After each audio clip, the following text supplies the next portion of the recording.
The chandeliers shimmered like captured stars above the marble atrium of the Northwest Museum of Art. Violins sang, champagne fizzed, and the richest names in Seattle moved like constellations, each orbiting its own importance. In black uniform and low shoes, Lena Morales carried a silver tray between them, invisible the way servers always were. 24, nursing student by day, waitress by necessity, survivor by instinct. The event's theme, a night for children's futures, was, as always, an elegant disguise for excess. Lena's steps were measured, steady. She balanced glasses with a grace born of exhaustion. Her fingers brushed the silver ring on her right hand, a thin band etched with a compass and a rising sun. She'd worn it her whole life. It had been pinned to her blanket the night she was found, an infant outside a hospital, 2 decades ago. A woman's voice cut through the chatter near the orchestra. Isn't it a bit inappropriate for the staff to wear jewelry? Lena froze. Heads turned. Laughter paused. Her hand dropped instinctively to the ring. Across the room, Margaret Halden, 78, stood beside the museum's marble staircase. The queen of Halden Holdings, philanthropist, widow, and the last pillar of an empire built on steel and banks. Her gaze had locked on the silver ring, and color drained from her face. "Miss," someone whispered beside her. "Are you all right?" But Margaret didn't answer. Her flute of champagne slipped, shattered. Gasps rippled through the crowd. Lena hurried forward, napkin ready. "Ma'am, I'm so sorry." Margaret's trembling hand rose, not in anger, but in awe. "Where did you get that ring?" Lena blinked, uncertain. It's mine. I've had it since I was a baby." The old woman took a step closer. "That's impossible." Her voice was a whisper, yet heavy enough to hush the room. "I had that ring made. There was only one." For a heartbeat, silence stretched. Guests watched, curious, predatory. "Margaret, maybe sit down," murmured Edward Ross, her advisor, tall, silver-haired, too polished. But Margaret didn't move. Her eyes burned through the years, through the crowd, through Lena. "Please, let me see it." Lena hesitated. The rulebook of catering said no personal interaction. But something in the woman's eyes, grief, shock, recognition, unraveled her resolve. She extended her hand. Margaret touched the ring as if it might vanish. Her fingers traced the engraved pattern. When she turned it slightly, faint letters caught the light. March 12th, 03. Her breath hitched. Her knees buckled. Edward caught her before she fell. The orchestra faltered. The crowd whispered. Cameras lifted. In a world trained to hide scandal behind smiles, a story was being born. "Margaret," Edward hissed. "What's wrong?" She looked at him, her voice breaking. "That ring belonged to my daughter. She died 22 years ago with her baby." Lena's chest tightened. I don't understand." Margaret's eyes glistened. "Neither do I." 20 minutes later, Lena sat in a small office behind the catering corridor. Her supervisor, Greg Santos, paced like a man caught between loyalty and panic. "What the hell happened out there?" he muttered. "You spill a drink on a billionaire, fine. But this is viral." Lena's hands still trembled. "I didn't do anything." Greg rubbed his face. "That woman, Margaret Halden, owns half this city. If she complains, we're finished." A knock interrupted him. A man in a tailored suit stepped in. Broad shoulders, late 30s, calm authority. "Ms. Morales?" "Yes. I'm Detective Samuel Cross, private security for Mrs. Halden. She'd like to speak with you. Privately." Greg stiffened. "Is she pressing charges?" "Quite the opposite." The detective's voice softened. "She believes she's found something or someone important." Lena frowned. "This is about the ring?" Cross nodded once. "Please come with me." They walked through the museum's quieter wing, away from the music. Paintings loomed in gold frames. Faces of forgotten nobility staring down at the living. In a secluded gallery, Margaret Halden sat beneath a portrait, a young woman with auburn hair, laughing eyes, and the same silver ring on her hand. "This is my daughter," Margaret said quietly as Lena approached. "Evelyn Halden Ross. She died in a car accident, March 2003. She was 8 months pregnant. Lena's breath caught. March, the same month engraved inside the ring. They told me the baby didn't survive. Margaret's voice trembled. They showed me a blanket. No child. She looked up, eyes wet. But then I see you, wearing her ring. Lena shook her head. I'm sorry, Mrs. Halden, but I think you're mistaken. I was found outside Harborview Hospital a week after that date. I was just an abandoned baby. Found, Margaret whispered. Where exactly? By the emergency entrance. They said I was healthy. About 3 or 4 days old. For a moment, neither spoke. Then Margaret's trembling hands covered her mouth. Evelyn's child was delivered there. At Harborview. The same night. Lena's pulse pounded. That can't be. Cross stepped forward gently. Mrs. Halden has requested a DNA test. She'll cover all costs. It's the only way to be sure. Lena's instinct screamed to run. She'd survived by not hoping, by never expecting miracles. But something inside her, the same pull that made her wear that ring every day, whispered, "What if?" "I'll do it," she said softly. Margaret exhaled, a sound between relief and prayer. "Thank you." Lena barely slept. Rain hammered the thin roof of her apartment in Rainier Valley, and the draft from the broken window whistled like a restless ghost.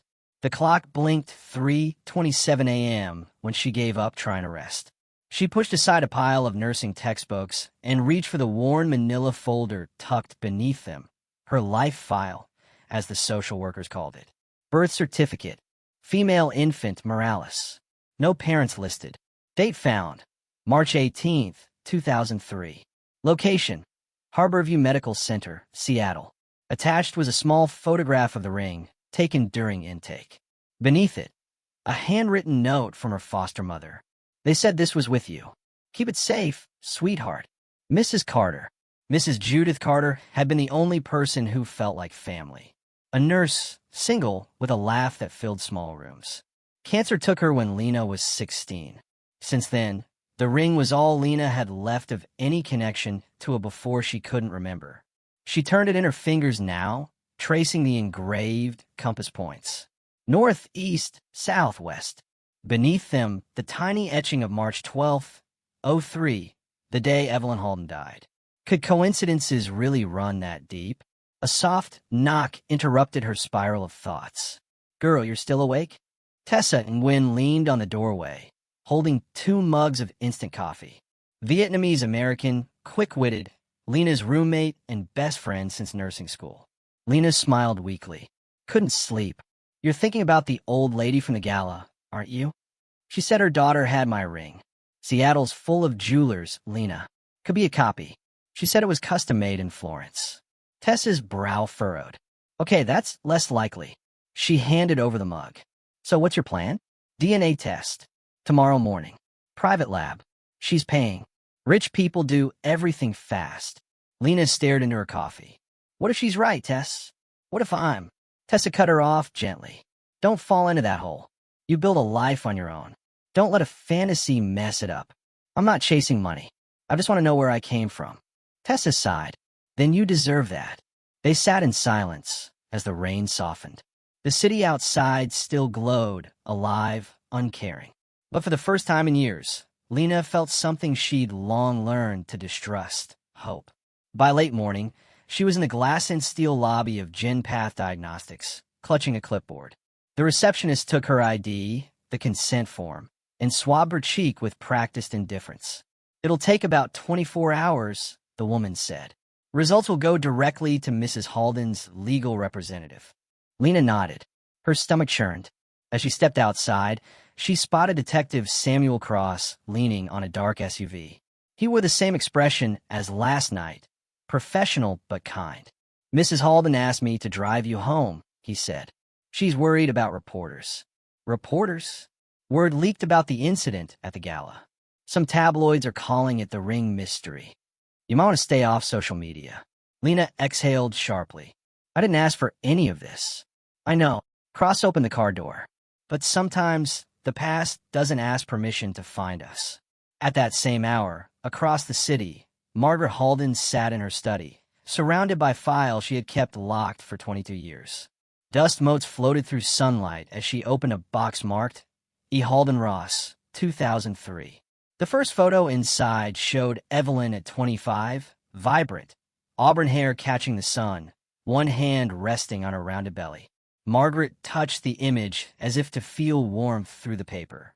Her assistant, Patrick Lowe, entered quietly. "You're supposed to rest." "I've been resting for 2 decades, she murmured. "Now I work." He hesitated. "The DNA results will come soon." "I know." She lifted a small velvet pouch from the box. Inside, a matching silver ring, twin to Lena's, except this one had dulled with years of grief. "I had these made in Florence," she said softly, "for Evelyn and for her child." The engraver etched the date of our return trip, March 12th, 2003. She never made it home. Patrick said nothing. The official story was known to everyone. Evelyn Halden Ross, pregnant, car accident near Bainbridge Bridge. Emergency C-section at Harborview Hospital. Mother and infant both declared deceased. The ring disappeared. But Margaret had never stopped questioning. "Do you still think it's possible?" Patrick asked quietly. "I think," she said, closing the box, "that the truth always leaves a trail, no matter how well it's buried." Later that evening, a small delivery envelope slid under Lena's apartment door. "No return address." She frowned, picked it up. Inside was a folded note typed on plain paper. "Stop digging. Some things stay buried for a reason." Her chest tightened. She looked toward the window. The street below was quiet, too quiet. "Tess," she called. "What? Did you order anything delivered?" Tessa peeked from the kitchen. "No, what?" Lena showed her the note. Tessa's face darkened. "That's creepy as hell. Maybe it's just a prank. The gala was public. Maybe someone saw my name. Or maybe someone doesn't want you to take that test." Lena folded the note, shoved it into her bag. "Then that's exactly why I need to." The lab's results arrived earlier than expected. Lena was at her catering shift when her phone buzzed with a call from Detective Cross. "You should come to the Halden estate," he said. "Now." Her hands went cold. "The results? Better we discuss them in person." When she arrived, Margaret was waiting in a sunlit drawing room, posture rigid, a folder open before her. "Ms. Morales," she began, voice shaking but controlled. "The DNA comparison shows a 99.94% probability of biological relation. You are my granddaughter." The words hit like a physical force. Lena's knees weakened. "No, that can't." Patrick placed a photo on the table. Evelyn's portrait beside Lena's ID picture. The resemblance was undeniable. The same tilt of the eyes, the same stubborn jawline. Lena's breath quickened. "You're sure?" "The lab's independent," Cross confirmed. "Chain of custody verified. There's no mistake." Margaret reached across the table, her hand trembling. "I lost you once. I won't lose you again." Tears blurred Lena's vision. Her life, every struggle, every unanswered question, suddenly twisted into a story she hadn't known she was part of. But behind the warmth of reunion lurked a colder truth. If the doctors said the baby died, someone had lied. "Who delivered me?" she whispered. Margaret's face hardened. "That's what we're going to find out." That night, Detective Cross opened his laptop in Margaret's study. "I've started pulling hospital archives," he said. Harborview Medical, March 12th, 2003. Evelyn Halden Ross admitted at 10:41 p.m. following a collision. Surgery at 11:50. Delivery listed at 12:18 a.m. Infant female, stillborn. He scrolled further. Signed by Dr. Sylvia Trent, attending obstetrician. Also present, Dr. Paul Rickman, anesthesiologist, and hospital administrator Dr. Henry Greer. Margaret's eyes narrowed. Trent, Evelyn's college friend. She attended the funeral. Cross nodded grimly. "That makes things worse." He tapped another file. 3 days later, March 15th, 2003. Maintenance worker found a newborn outside the ER entrance. Female, healthy, estimated age 3 days. Case marked abandonment. The baby was transferred to state custody. Lena swallowed hard. "That was me." Cross looked up. "Same hospital. Same week." Silence fell. Margaret whispered, "Then Evelyn's child didn't die." "And someone made sure the world believed she did," Cross added. They pored over old photos, faded signatures, and billing records until dawn. Margaret traced one document with a shaking finger. A hospital transfer of $200,000 to a consulting account signed by E. Ross, Evelyn's husband. Her voice hardened. Edward Ross moved that money the day after the surgery. Find out why. Cross nodded. Already on it. Lena sat back, dizzy. A day ago, she was nobody. Now, she was an heiress wrapped in a 20-year-old crime. She whispered to herself, why would anyone steal a baby, only to leave her behind? Margaret's gaze met hers. Because sometimes lies get too heavy to carry. That night, as Lena returned home, she found the apartment door ajar. Pess. No answer. The air felt disturbed. She stepped inside cautiously. A drawer was open, paper scattered. Her folder, her file was gone. Then she noticed it, a faint indentation in the dust on her desk. A glove print. Her phone buzzed. Unknown number. A text message. You should have listened. Lena's hand shook. She backed against the wall, heart hammering. In another part of the city, a woman with silver hair and cold eyes sat at a penthouse window, phone in hand. Sylvia Trent watched the rain fall, the city lights flickering on her reflection. So the little girl survived, she murmured. And now she's come home. She closed the phone. Then we clean up the past again.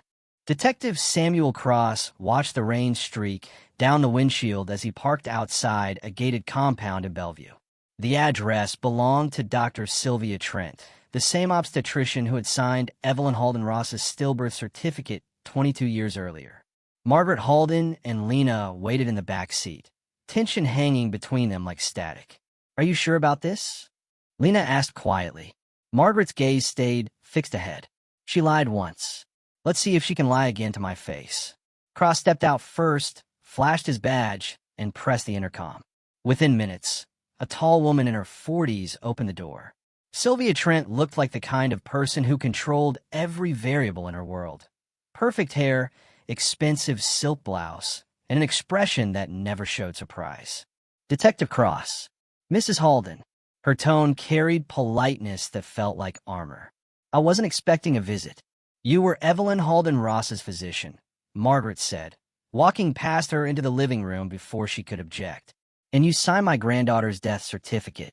Sylvia's smile didn't reach her eyes. The medical records speak for themselves. The medical records are falsified, Cross said flatly. We have DNA proof the infant survived. Lena Morales is Evelyn's daughter. For the first time, the mask cracked. That's impossible. Margaret stepped closer. You were Evelyn's friend. You stood next to me at her funeral. You knew she was pregnant. How could you sign that certificate? Sylvia hesitated, searching for composure. I followed procedure. The baby had no heartbeat at birth. Then explain the money, Cross interrupted, placing a document on the table. $200,000 transferred to a consulting account 3 days later, approved by Edward Ross. Sylvia's eyes flicked to the page, then away. That was payment for my private practice's partnership. It's all legal. Margaret's voice turned cold. You think I don't recognize hush money? The silence stretched. Finally, Sylvia exhaled, almost relieved. You don't understand what you're stirring up. Edward wanted the baby gone. He said the inheritance would destroy the company if it passed outside the family. Lena's voice was soft but cutting. So you kill me on paper to protect a balance sheet? Sylvia looked at her, and for a moment guilt flickered. I didn't know they'd abandon you. I thought you'd be taken care of. Adopted quietly. Instead, I grew up in 6 foster homes and learned how to survive off vending machine dinners, Lena said. You call that taken care of? Sylvia didn't answer. Cross's phone buzzed, breaking the moment. He stepped aside, listening for a second before his expression hardened. That was Patrick, he said. Edward Ross left town last night. Private jet to Vancouver, then connection to Zurich. He's running. Margaret's jaw tightened. Freeze his accounts. Call the foundation's attorneys. He won't disappear with my family's money. Sylvia's tone sharpened. You don't know what he's capable of. If he feels cornered, he'll... The sound cut her off. The screech of tires outside, then glass shattering. Cross drew his weapon instinctively, motioning everyone back. A brick had been thrown through the front window. It landed near the coffee table, wrapped in paper. He unwrapped it carefully. Inside, scrawled in marker, were the words, "Stop or she dies." Lena's blood ran cold. Cross swept the yard but saw no one. Whoever had thrown it was already gone. "Detective," Margaret said quietly, "we're not safe here. I'll move you both to a secure location tonight." That secure location turned out to be a quiet lakeside cabin owned by one of Margaret's attorneys. The air smelled of cedar and stormwater. Inside, they gathered around a fireplace, exhaustion etched into every face. Cross spread papers across the table. "I've traced multiple payments from Edward Ross's offshore accounts. One went to Sylvia, one to the hospital administrator Henry Greer, and another to a private investigator named Lance Davol. He's ex-law enforcement, specializes in cover-ups and intimidation. The last payment was 3 weeks ago." 3 weeks? Lena asked. What could he possibly need him for now? "To silence anyone who might talk," Cross replied. "My guess is Davol sent those threats to your apartment." Lena swallowed hard. "He broke in too. Took my adoption file." "That fits," Cross said grimly. "He's cleaning up traces of the original falsification. If he can erase the trail, the whole case collapses." Margaret leaned forward, her voice steady despite the fatigue. "Then we don't give him time. What's the next step?" Cross glanced at Lena. "You said your file had a copy of the intake report, right? The one signed by the nurse on duty." "Yes." "Her name was—" She paused, trying to recall. "Martha Keene." "Found her," Cross said, sliding a photo across. "Retired 5 years ago. Lives in Spokane. She's agreed to talk." Margaret nodded. "We leave at dawn." The drive east was long and gray. Forest gave way to open fields, rain fading into dry wind. Margaret sat in silence, staring at the landscape like it might offer answers. Lena dozed in the back seat, her head against the window, the silver ring glinting in the dull light. By the time they reached Spokane, dusk had fallen. Martha Keene's house was small, tidy, with flower beds struggling against the early autumn chill. She opened the door before they knocked, a woman in her 60s with tired eyes that brightened when she saw them. "I knew this day would come," she said softly. Inside, the air smelled of tea and dust. Martha led them to the living room and set down a box of old papers. "I kept copies," she said. "Couldn't forget that night if I tried." She handed Cross a faded form. "March 15th, 2003. I was in triage when the maintenance worker brought in a baby wrapped in a hospital blanket. Female, healthy, about 3 days old. The same night, Dr. Greer told us to file the intake anonymously. No mother listed, no birth record attached." I thought it was odd. Margaret's voice trembled. "Did you know Evelyn Halden Ross had delivered here days earlier?" "I did," Martha admitted. "Everyone knew.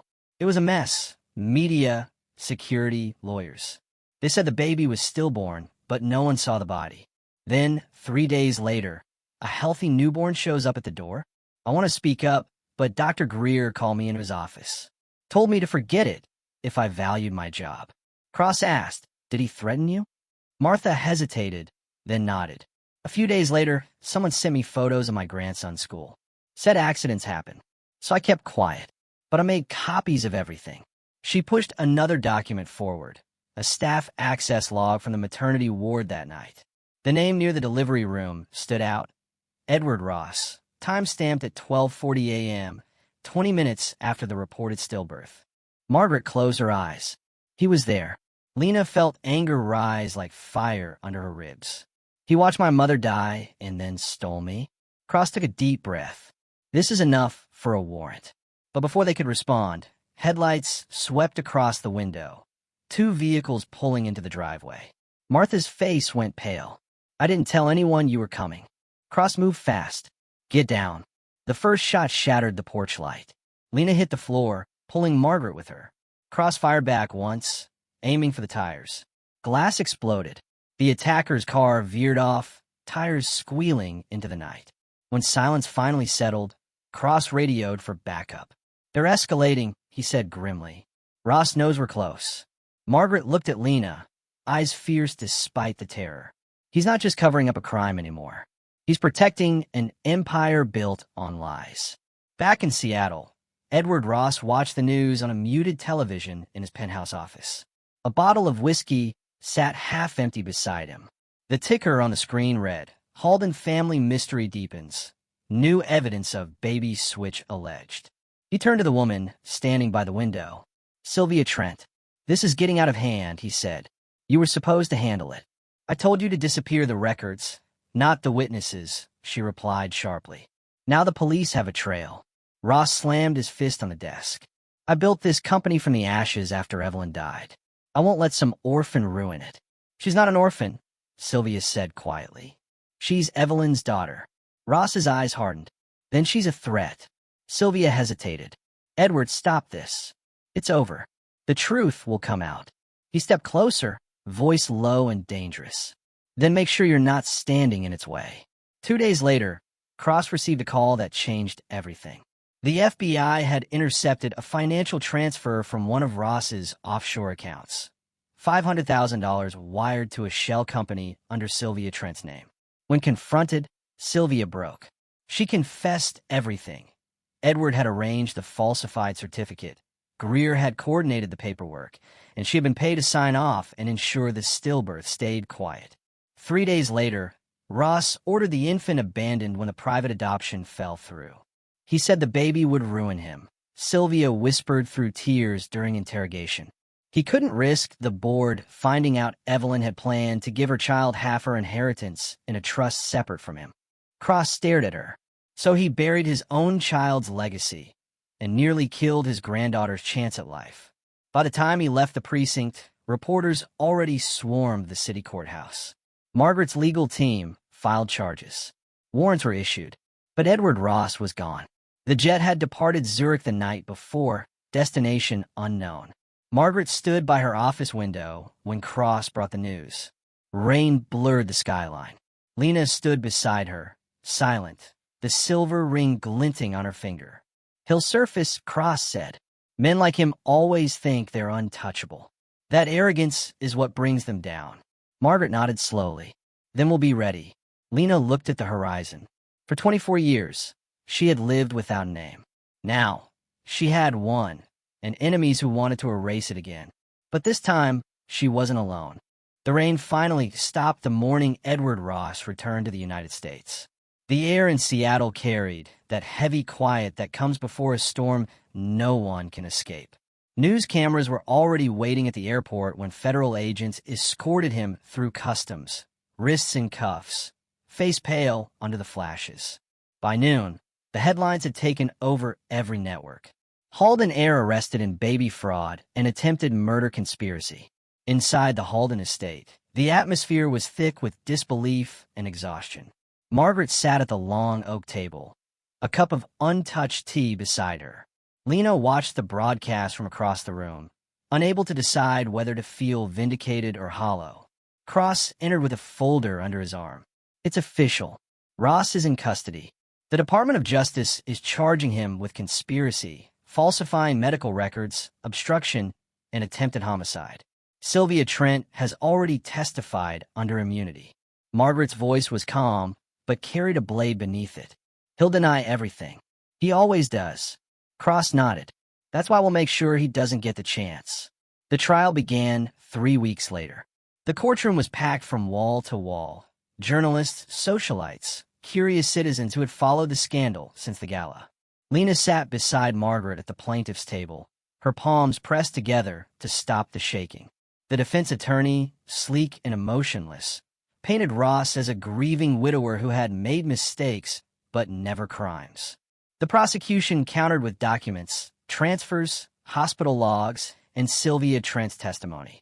When Sylvia took the stand, her voice wavered, but her story was consistent. "Edward Ross told me the child had to disappear. He said the inheritance clause would bankrupt the company if an outsider, his word, not mine, claimed it. He offered me money, and I took it. I signed a falsified certificate.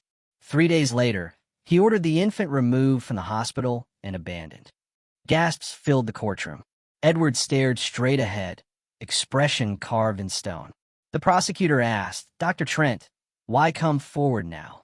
Her voice cracked. "Because I watched the girl walk into that gala and realized the truth had survived. and I couldn't live another day pretending it hadn't. Next came Martha Keene, the retired nurse from Spokane. Her testimony was quiet but devastating. She described the threats, the phone calls, and the photos of her grandson sent by unknown hands. She ended with, "I kept every file because I knew one day that child would need them." Then it was Lena's turn. When the bailiff called her name, the room fell silent. She walked to the witness stand, heart pounding so hard she felt in her fingertips. The prosecutor approached gently. "Miss Morales, can you tell the court about your life before you discovered who you were?" Lena nodded slowly. "I grew up in the foster system. I was told I'd been abandoned outside a hospital. No family, no records. I moved 7 times before I turned 18. I worked through high school and college. I thought I was unwanted." Her voice wavered, but didn't break. Then, at a charity gala, a woman saw the ring I've worn all my life. She told me it belonged to her daughter, the same daughter who supposedly died giving birth to me. That's how I met my grandmother.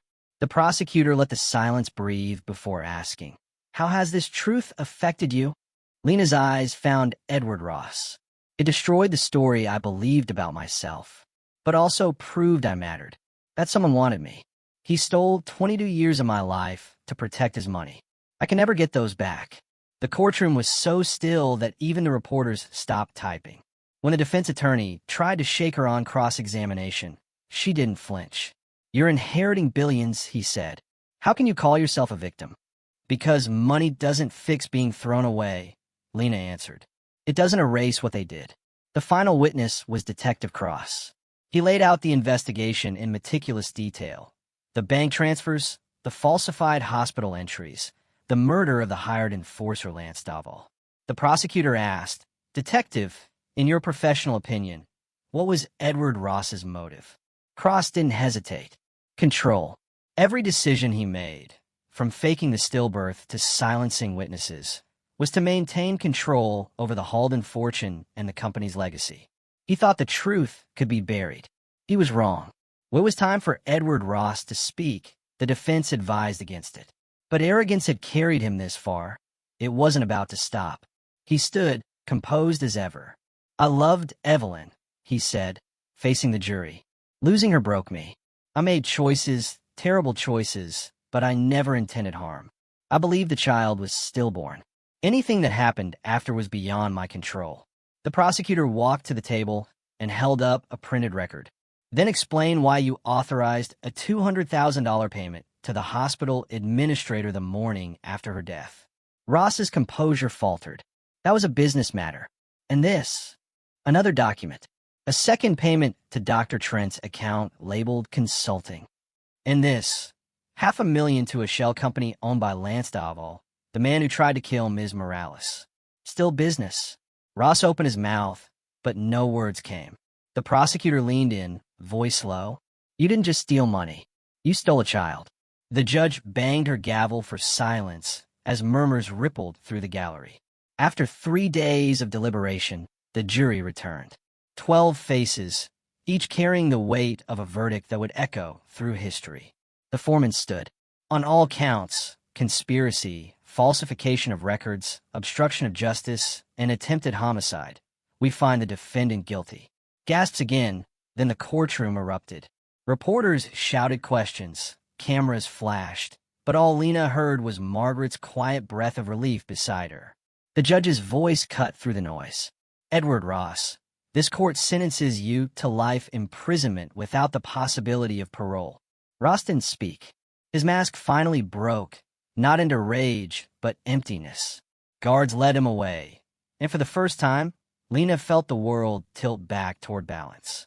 After the sentencing, the courthouse steps filled with reporters and protesters demanding reforms. Margaret made a brief statement, standing tall despite her age. "My daughter's truth was buried for 22 years, she said. But truth has a way of surfacing, no matter how deep you hide it. This verdict is not just for Evelyn or for my granddaughter. It's for every child whose story was stolen." She turned to Lena, her hand finding the younger woman's. Cameras clicked, but neither flinched. Lena added quietly, "You can't erase the past, but you can decide what comes next." That evening, back at the Halden estate, the silence felt peaceful for the first time. The servants had gone, the lights were low, and the scent of rain drifted in through open windows. Margaret sat by the fire, a photo of Evelyn in her lap. Lena joined her, still wearing the silver ring. "She looks like you," Margaret said softly. "I wish I'd known her." "You will," Margaret replied. "In every story you tell, in every life you help." Lena smiled faintly. Detective Cross said the hospital reforms are already in motion. They're naming it the Evelyn Act, mandatory DNA archiving for all unidentified infants. No more lost children. Margaret nodded. "Good. That's the justice Evelyn would have wanted." They sat together in silence for a while. Then Lena reached in her pocket and pulled out another object, a small compass, restored and gleaming. "I found this in one of the boxes you gave me," she said. "It was hers, wasn't it?" Margaret smiled. "Yes." She used to say it reminded her that even when you lose your way, you can always find north. Lena turned it in her hand, watching the needle settle. "Then maybe it's time I learned how to follow it." 2 months later, the headlines had faded, the cameras moved on, but the impact remained. The Halden Foundation doubled its funding for foster youth programs. Lena joined as a board member while finishing her nursing degree. Her first official speech opened with simple words. "The truth saved my life, but it shouldn't take a miracle for a lost child to be found." The applause was quiet at first, then grew until it filled the hall. Later that night, she stood outside beneath the same sky that once seemed too far away for her to reach. The ring caught the moonlight as she whispered to the wind, "I'm home." Margaret watched from the terrace, tears she didn't bother to hide tracing lines down her face. Some wounds never healed, but in that moment, they both understood. Healing didn't mean forgetting. It meant remembering without fear. 6 months passed before the city of Seattle began to forget the scandal. The tabloids turned their attention elsewhere, but for Lena Morales, forgetting was never the goal. She had learned that truth wasn't something you escaped from. It was something you lived with. Spring returned, soft and hesitant. The Halden Estate's gardens bloomed again, washed clean by rain and forgiveness. Lena walked the gravel paths early in the morning, dew soaking her shoes, her hair pulled back beneath the sun's first light. The air smelled of wet earth and lilac. She stopped by the lake, where the reflection of the house rippled in the water. Her ring caught the light as she turned it between her fingers. 6 months ago, it had been just metal and memory. Now, it was proof that she belonged somewhere. Behind her, Margaret Halden approached slowly, leaning on a cane, but moving with more strength than anyone her age should have. "I wonder where you'd gone," she said. "Just thinking," Lena replied. "This place still feels unreal." Margaret smiled faintly. "It felt that way to me for years, too, after Evelyn died. The house was too quiet, too big. But it's different now. It sounds like life again." They stood side by side, watching the sunlight climb over the trees. "Do you ever stop being angry?" Lena asked after a while. Margaret considered. "No, but anger changes. It becomes something you build with instead of burn with. The foundation, the reforms, those are my answers to anger." Lena nodded. "Then I guess I'm learning from the best." Margaret turned to her. "You've done more than learn. You've led. The nurses at Harborview told me you started mentoring students there. Just part-time. I wanted to see the place again. It doesn't scare me anymore." Margaret's voice softened. "You went back to where it all started." Lena smiled. "And this time, I walked through the front door." Later that week, the Halden Foundation launched its new initiative, the Evelyn Project, a national program to connect foster youth with healthcare and education. Lena stood at the podium in a navy dress, hair pinned neatly. The compass pendant Margaret had given her resting over her heart. The crowd was full, activists, doctors, students, reporters. Margaret sat in the front row, proud and tearful. When Lena began speaking, her voice was steady. 6 months ago, I was a nursing student trying to survive my next rent payment. I didn't know my family name. I didn't know my mother's face. I didn't know why a ring around my finger mattered. Then I found out the truth, that my life had been rewritten to protect a lie. But truth has power. It doesn't disappear just because someone hides it. It waits. And when it finally finds you, It demands that you use it for something greater than yourself. She paused, scanning the crowd. This project is about giving every lost child what I almost never had, a chance to be seen, to be found, to be believed. The applause rose, soft at first, then swelling into thunder. Margaret rose slowly and joined in, her expression full of something beyond pride, peace. That night, the two of them returned to the family cemetery overlooking the bay. The wind carried the scent of salt and grass.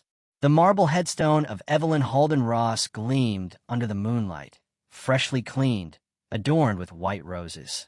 Lena knelt, placing her hand on the stone. "Hi, Mom," she whispered. "We did it."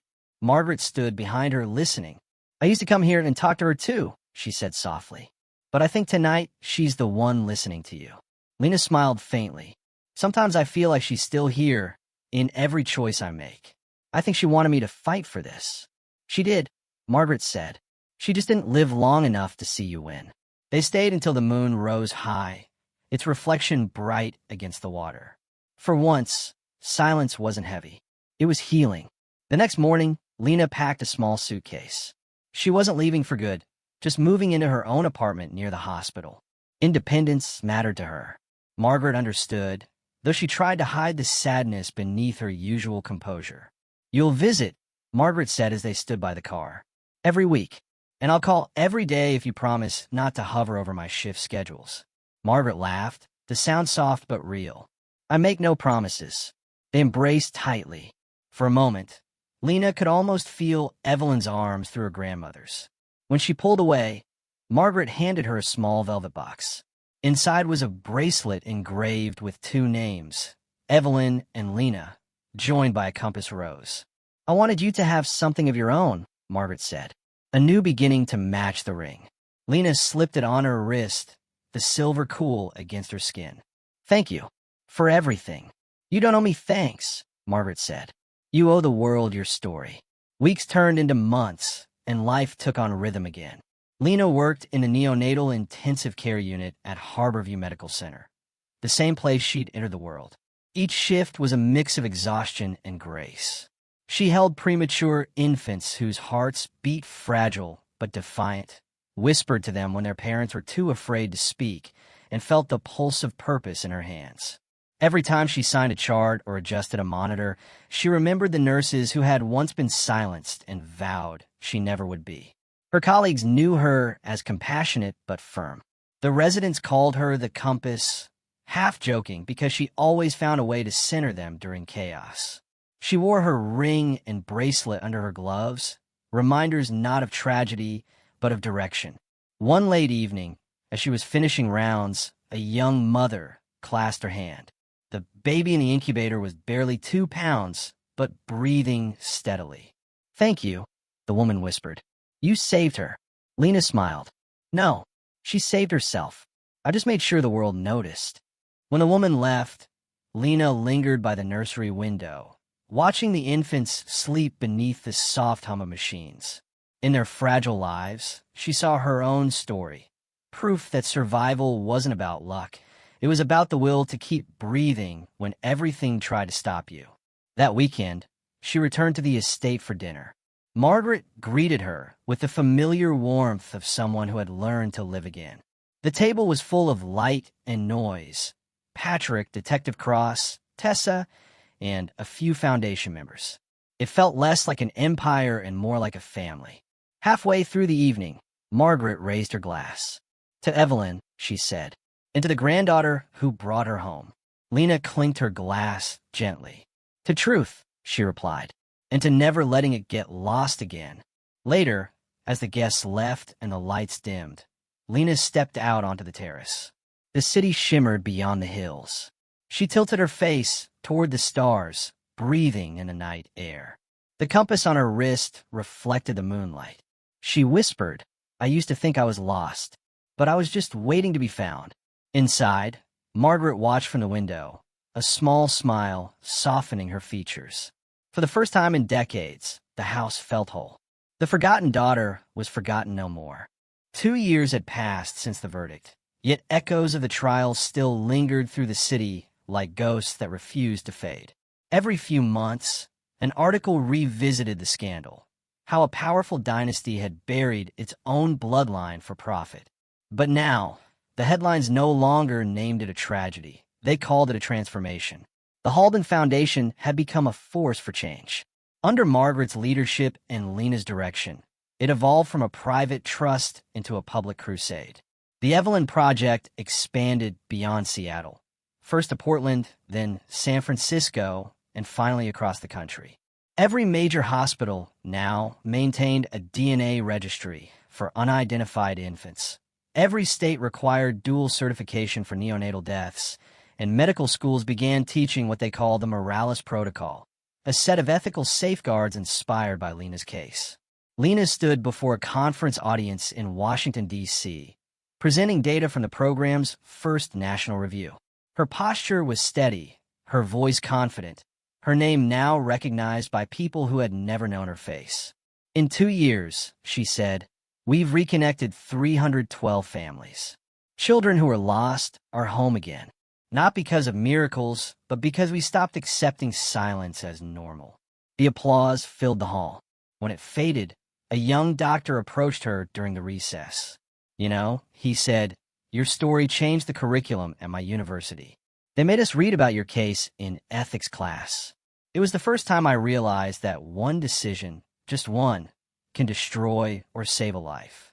Lena smiled politely. Then make sure you save them. Back in Seattle, the estate had changed too. The grand ballroom where the truth had first cracked open had been renovated into a community space. The Evelyn Hall, hosting youth mentorship events, art exhibitions, and charity galas that actually reached the people they claimed to help. Margaret still lived in the mansion, but no longer alone. The staff had grown smaller, the noise of activity louder. The corridors that once echoed with isolation now carried laughter and piano music from visiting scholarship students. That evening, as rain brushed the windows, Margaret sat by the fireplace reading the latest report from the foundation. Her eyes struggled with the small print now, but her mind was sharp as ever. Lena entered quietly, holding 2 mugs of tea. You're working again, she teased. Margaret smiled. It keeps me from feeling useless. You're the reason any of this exists, Lena replied, handing her a mug. Margaret chuckled. You give me too much credit. You're the one who turned pain into policy. Maybe, Lena said, sitting across from her. But it was your fight before it was mine. Margaret looked into the fire, the flames reflecting in her eyes. When I lost Evelyn, I thought my story was over. When I found you, I realized it was only paused. They sat in silence, the kind that didn't need to be filled. Later that night, Lena went to her room overlooking the gardens. She opened her laptop, scrolling through case reports from around the country. Every success story, every child found, felt like another thread rewoven into the fabric of something once torn beyond repair. But not every case ended with joy. Some children remained unclaimed, some families beyond reach. The world, Lena had learned, didn't heal evenly. Still, she refused despair. She wrote a note to the board before midnight. Proposal: expand foundation services to include long-term care for unclaimed youth aged 18 to 25. Transitional housing, vocational support, psychological counseling. She signed it simply, Lena Morales, RN, Director of Outreach. The title still felt strange. The surname Halden had been offered, more than once, but she declined. Her identity wasn't something she wanted to replace. It was something she had built. Weeks later, Lena visited Roosevelt Memorial Hospital, the renamed facility that once bore the shame of the falsified birth. A memorial plaque hung in a new neonatal wing, in honor of those whose voices were silenced, and those who spoke so others might be heard. She touched the engraved names, Evelyn Halden Ross, Sylvia Trent, Martha Keene, Gerald Thornton, and felt the weight of history settle not like a burden, but a reminder. A nurse passing by recognized her. Director Morales? She asked. We still tell the interns your story. Makes them careful about every chart they sign. That's good, Lena said. Care saves lives. Margaret's health began to falter the following winter. The doctors called it heart failure, gentle but irreversible. Lena spent every evening at her bedside, reading aloud from Evelyn's journals, entries Margaret had never dared to open alone. One night, as snow fell outside, Margaret reached for Lena's hand. "Promise me something," she whispered. "Anything. When I'm gone, don't let this house become a museum. Let live. Let breathe. Fill it with people who need it more than I ever did." Lena's throat tightened. "I promise." Margaret smiled, faint but satisfied. "Then I can rest." She passed quietly 2 weeks later. The funeral was private, small, dignified, attended by those who mattered rather than those who wanted to be seen. Afterward, Lena stood before the portrait of Evelyn in the main hall, the silver ring and compass bracelet gleaming under the morning sun. "She's with you now," Detective Cross said from behind her. Lena nodded. She always was. In the months that followed, Lena transformed the estate into Halden Haven, a residential campus for foster youth aging out of care. The rooms that once housed Silence now held books, music, and shared dinners. Every door bore the same inscription carved in brass.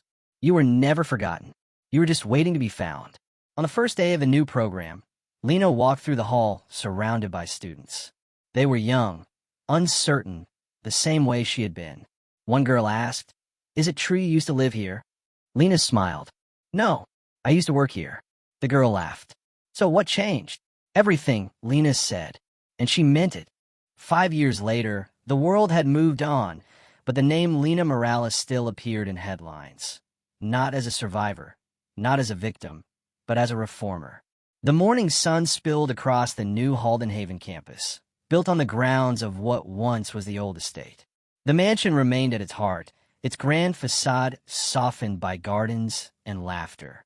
The marble floors that had once echoed with silence now vibrated with the rhythm of young lives. Students running late for classes, nurses in training, counselors greeting each other with coffee in hand. Lena stood on the balcony above the courtyard, the breeze playing with her hair. She wore her nurse's ID clipped beside her bracelet, the silver compass engraved with Evelyn and Lena. On her right hand, the ring caught the light, its sun and compass motif aged but unbroken. The sound of children's voices rose from below, mixing with birdsong. For years she had thought of silence as safety. Now she knew that noise could be healing too. That afternoon, she addressed a gathering in the newly built auditorium. Donors, educators, former foster children, and government officials. Behind her hung a banner that read, "The Halden Ross Foundation. Truth, Healing, Future." She began simply. 5 years ago, I stood in a courtroom and watched justice happen. It felt like closure, but it wasn't. Justice isn't the end of a story. It's the beginning of responsibility. She looked at the faces before her, some familiar, some new. People often ask what I learned from everything that happened. I tell them this: truth doesn't destroy, it rebuilds. But only if we face it. Her voice grew stronger. When I was a child, I believed I had been abandoned. The world told me I was disposable. But every lie that tried to erase me became a brick in the path toward finding myself. I survived because someone, somewhere, left a small piece of love, a silver ring, and because one woman refused to stop asking questions. The audience sat in complete stillness. Lena paused, her tone softening. This foundation is not about my story. It's about every story like mine that hasn't been told yet. Every child still waiting. Every truth still buried. We are here to make sure no one has to wait 20 years to be believed. Applause rose, filling the hall. Margaret would have been proud. Lena could feel it like sunlight on her skin. After the ceremony, as the guests dispersed, Lena walked alone to the old lake behind the mansion. The water shimmered, reflecting the twilight sky. She knelt and set a small object into the grass, a brass plaque inscribed with simple words.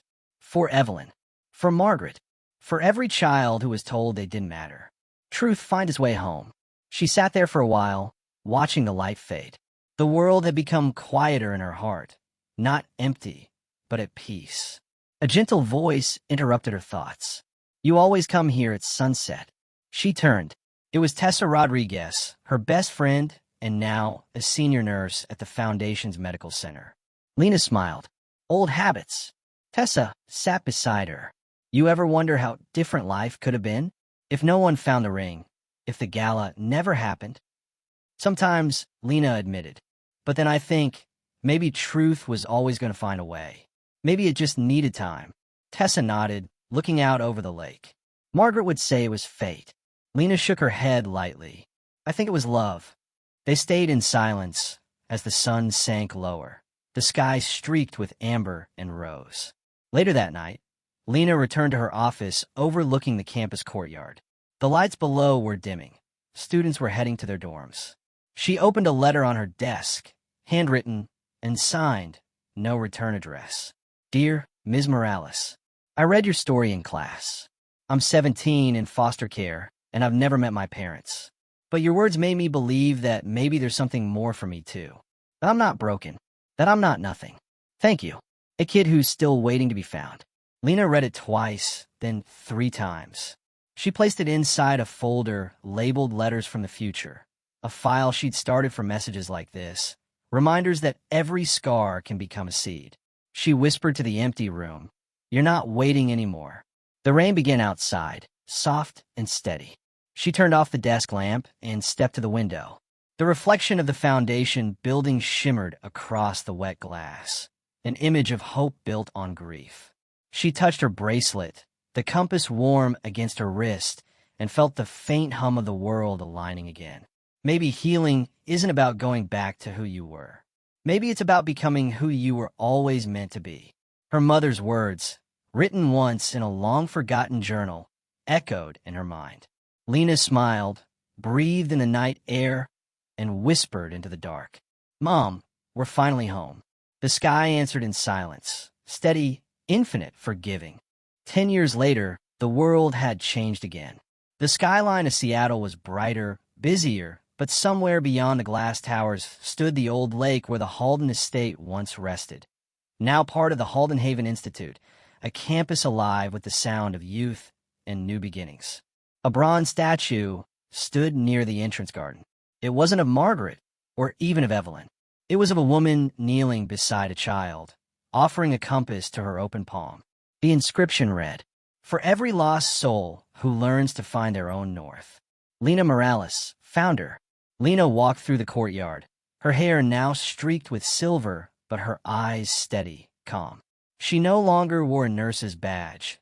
Her role had shifted from healing bodies to guiding lives, but the ring never left her hand, nor the bracelet her wrist. Director Morales, a young man, called as he ran up to her. "We got confirmation. The new outreach center in Nairobi is officially approved. They named it Evelyn House." Lena smiled. "Good. Keep the name alive." The boy nodded, slightly breathless. "We're also finalizing the mentorship program with the nursing schools. We could use your signature before lunch. Bring it to my office." He left, and Lena continued walking. Her pace was slower these days, but her presence carried the same quiet gravity that had once silenced courtrooms and inspired policy reforms. The campus clock struck 10. Bells echoed over the lake. Somewhere nearby, a group of students was laughing. The sound reminded her of something she hadn't heard in a long time: innocence unbroken. Inside her office, sunlight poured across shelves of books and framed photographs. Margaret Halden at the ribbon cutting of the first children's shelter. Evelyn smiling on the Florence trip. A photo once hidden and now proudly displayed. A snapshot of Lena and Tessa at a medical conference in Geneva. Dozens of children, now adults, who had once called Haldenhaven home. Lena sat at her desk, opening a letter from the National Archives. It was the final notice confirming that the Evelyn Halden Ross Foundation Act had been passed unanimously by Congress, establishing permanent funding for child welfare oversight in hospitals across the country. She exhaled, a sound somewhere between pride and peace. Margaret's fight had become law. That evening, she visited the lake again. The sun was sinking, the sky painted in copper and rose. The water mirrored the clouds, soft and endless. She placed a single white rose at the edge and watched the ripples carry it away. "Hi, Mom." "Hi, Grandma," she said quietly. "The law passed today. We did it." The wind stirred gently, brushing her face like a familiar hand. Tessa approached, older too, but still carrying that same spark. You talk to them more than you talk to me, she teased. They listen better, Lena said with a faint smile. They stood together, the silence between them easy, warm. You ever think about retiring? Tessa asked. Every morning, Lena replied. Then I remember there's still another child waiting somewhere. Tessa laughed softly. You really never stop. I can't, Lena said. Truth isn't something you finish. It's something you keep alive. Later that night, the institute lights began to fade, one building at a time. From the balcony of her office, Lena watched as the compass sculpture near the entrance caught the last trace of moonlight. She whispered, almost to herself, You were right, Mom. Healing wasn't about going back. It was about becoming. A gust of wind carried the scent of lilac through the window, the same scent that had filled the garden the first morning she truly felt free. Down below, a group of new residents crossed the courtyard, laughing, carrying notebooks and coffee cups, unaware of how much history their steps echoed. Lena touched her bracelet and smiled. The world would forget her name one day. That was fine, because somewhere, a nurse would double-check a birth certificate, a child would find their family, and a stranger would choose truth over silence. And that, she knew, was enough. The compass needle gleamed one last time under the moon, pointing north, steady, certain, eternal.